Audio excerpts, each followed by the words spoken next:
ग्रामीण कृषि मौसम सेवा भारत मौसम विज्ञान विभाग इंदिरा गांधी कृषि विश्वविद्यालय रायपुर द्वारा भेजे गए मौसम पूर्वानुमान रिपोर्ट के आधार पर जिला कोरिया और इससे लगे जिलों के किसान भाइयों को सलाह दी जाती है कि आगामी 4 दिनों में हल्के बादल देखे जा सकते हैं।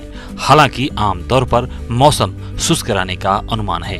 अधिकतम और न्यूनतम तापमान क्रमशः 26 से 27 डिग्री सेल्सियस और 7 से 9 डिग्री सेल्सियस के मध्य रह सकता है।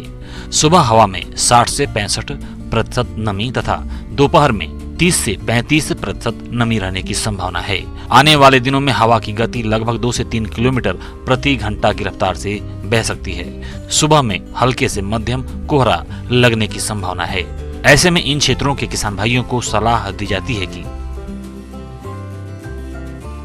वर्तमान समय में तापमान में आई कमी को ध्यान में रखते हुए आलू, मटर, टमाटर, मक्का, गेहूं, पपीता और सब्जियों वाली फसलों को कम तापमान से बचाने के लिए खेतों में उपयुक्त नमी बनाए रखें। गेहूं की फसल यदि 21 दिन की अवस्था में है तो पहली सिंचाई आवश्यक रूप से करें। सिंचाई के बाद यूरिया का छिड़काव करें। यदि गेहूं की फसल में चौड़ी पत्ते वाले खरपतवार हों तो उसके नियंत्रण के लिए 2,4-D नामक खरपतवार नाशी का लगभग 600 ग्राम मात्रा सक्रिय तत्व प्रति हेक्टेयर की दर से बुआई के 30 से 35 दिन बाद पानी में घोल बनाकर छिड़काव करें। चने की फसल में विल्ट बीमारी से बचाव के लिए ट्राइकोडर्मा से बीज को उपचारित करके बुआई करें। चने के जिन खेतों में उकठा एवं कॉलर रट बीमारी का प्रकोप प्रतिवर्ष होता है वहां चने के स्थान पर गेहूं, तिवड़ा या अलसी की बुआई करें, अर्थात फसल चक्र अपनाएं। बीज की मात्रा 75 से 80 किलोग्राम प्रति हेक्टेयर एवं राइजोबियम कल्चर 6 से 10 ग्राम तथा ट्राइकोडर्मा पाउडर 6 से 10 ग्राम प्रति किलोग्राम बीज की दर से उपचारित करें। समय पर बोई गई चने की फसल जब 15 से 20 सेंटीमीटर की ऊंचाई होने या 30 से या 35 से 40 दिन की होने पर खुटाई अवश्य करें। चना की फसल में पहली सिंचाई बुआई के 40 से 45 दिन बाद करनी चाहिए। सरसों की फसल में पहली सिंचाई बुआई की 25 से 30 दिनों के बाद करनी चाहिए। पहली सिंचाई के बाद नाइट्रोजन की दूसरी मात्रा का टॉप ड्रेसिंग करनी चाहिए। पिछले कुछ दिनों में बादल छाए रहने के कारण सरसों में एफिड कीट के प्रकोप की संभावना बढ़ जाती है।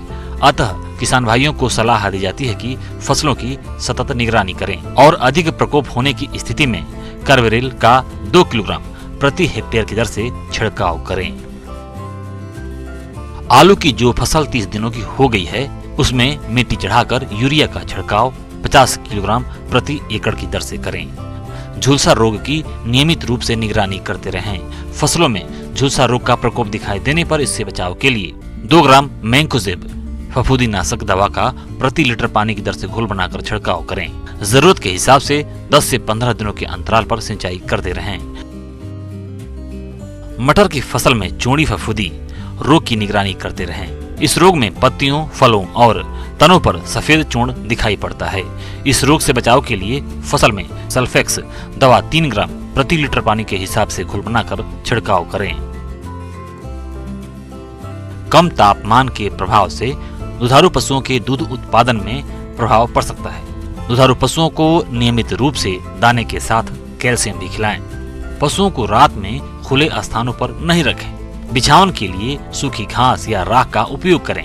समुचित दुग्ध उत्पादन के लिए मवेशियों को प्रतिदिन 25 से 30 ग्राम मिनरल मिक्सचर एवं 50 ग्राम नमक जरूर खिलाएं।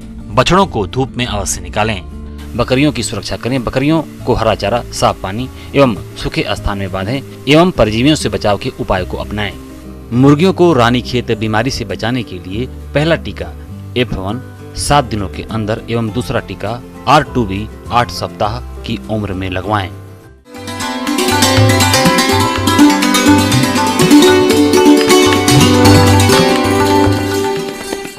आइए जानते हैं अन्नदाता निःशुल्क फोन के माध्यम से पूछे गए समस्याओं का समाधान। अन्नदाता निःशुल्क फोन संपर्क सेवा के माध्यम से पूछे गए प्रश्नों में से आज हमने जिस प्रश्न को कार्यक्रम में शामिल किया है उसे पूछा है ग्राम पाली, जिला रीवा के कृषक गोपाल यादव ने। ये सर्दी के मौसम में बछड़े बछड़ियों की देखरेख और प्रबंधन के बारे में जानकारी चाहते हैं। तो गोपाल यादव जी, आपकी जानकारी के लिए प्रस्तुत है कार्यक्रम का ये अंश।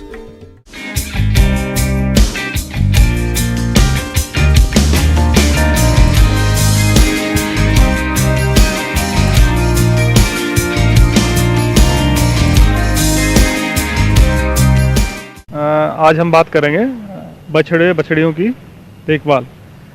विशेष रूप से किसान भाइयों, सर्दियों के मौसम में बछड़े बछड़ियों की विशेष देखभाल की आवश्यकता होती है, और क्योंकि इनकी जो मृत्यु दर है तो मुख्य रूप से सर्दियों में ही ज़्यादा होती है। तो मुख्य रूप से इसकी बात आती है कि जो हमारा गाय है, भैंस है, तो ये बछड़े बछड़ियाँ या पाड़े पड़िया को जन्म देती है, तो इनकी देखभाल उनके जन्म के 3 महीने पहले से ही शुरू हो जाती है। मुख्य रूप से जो उसकी बछड़े बछड़े की जो माँ है, गाय है या भैंस है, तो उसको अतिरिक्त राशन की आवश्यकता होती है, और मुख्य रूप से उसमें जो खनिज लवण है उसकी विशेष आवश्यकता होती है। तो अतः उनको 3 महीने पहले से ही अतिरिक्त राशन दिया जाना चाहिए।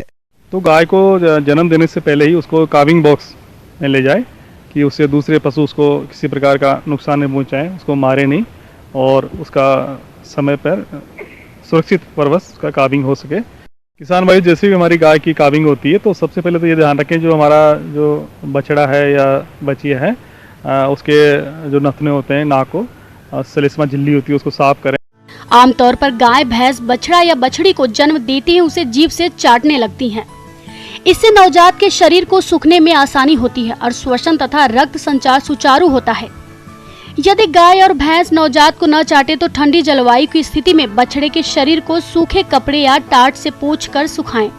हाथ से छाती को दबाकर कृत्रिम श्वसन प्रदान करें, और उसके जो खुर हैं उनको भी थोड़ा थोड़ा काट दें। और इसी प्रकार उसको जो उसका नेवल फ्लैप है, जो नाड़ा है, उसको 3 से 5 सेंटीमीटर की दूरी से जीवाणु रहित कैंची से या ब्लेड से काटें और टिंचर आयोडीन उसके लगा दें। इससे उसे किसी प्रकार का इन्फेक्शन नहीं हो, और उसको जो नाड़ा है उसको धागे से भी बांध दें, तो उससे उसको ज़्यादा दिक्कत नहीं रहेगी। और इसके साथ ही उसका ये भी ध्यान रखें कि जो हमारा बछिया है और या पड़िया है, उसको जन्म के 2 घंटे के अंदर जरूर उसको खीस मिले। और खीस एक पौष्टिक, लैक्टेटिव और एक प्रतिरोधक क्षमता रखने वाला पदार्थ है।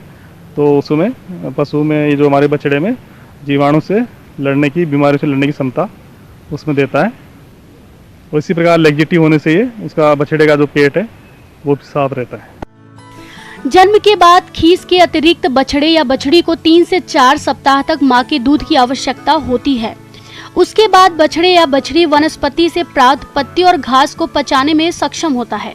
आगे भी बछड़े या बछड़ी को दूध पिलाना पोषण की दृष्टि से अच्छा है, लेकिन यह अनाज खिलाने की तुलना में महंगा होता है।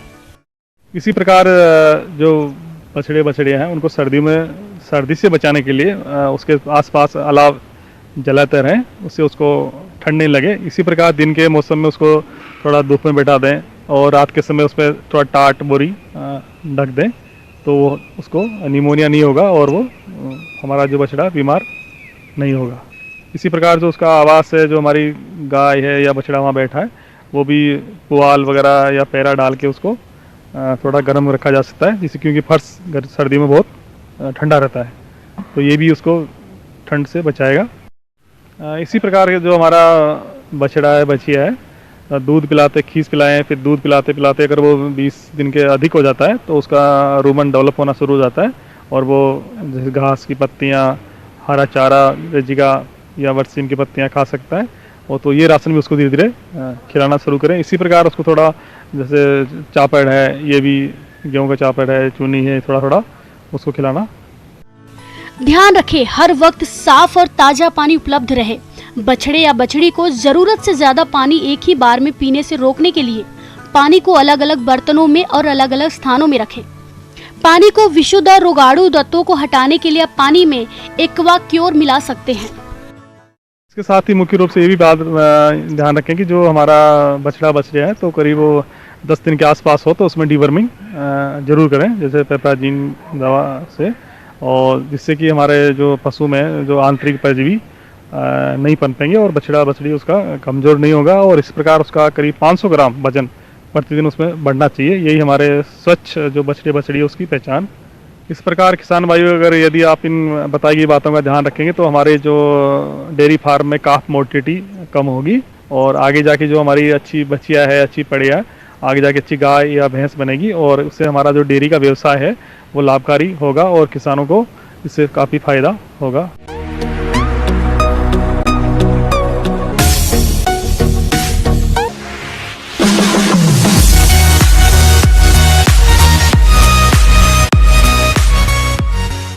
एक नजर डालते हैं राज्य के कुछ मंडियों के प्रमुख फसलों के बाजार भाव पर।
किसान भाइयों, कृषि संबंधित समस्या और सुझावों के लिए आप हमें इस पते पर संपर्क कर सकते हैं।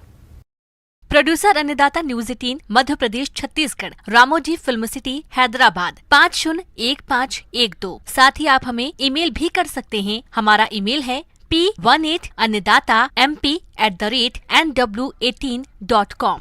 इसके अतिरिक्त आप हमें निःशुल्क हेल्पलाइन नंबर 1800889216 पर सोमवार से शनिवार सुबह 10 बजे से शाम 4 बजे के बीच संपर्क कर सकते हैं। अब समय हो रहा है आपसे विदा लेने का। कल फिर मुलाकात होगी कृषि से जुड़ी महत्वपूर्ण जानकारियों के साथ।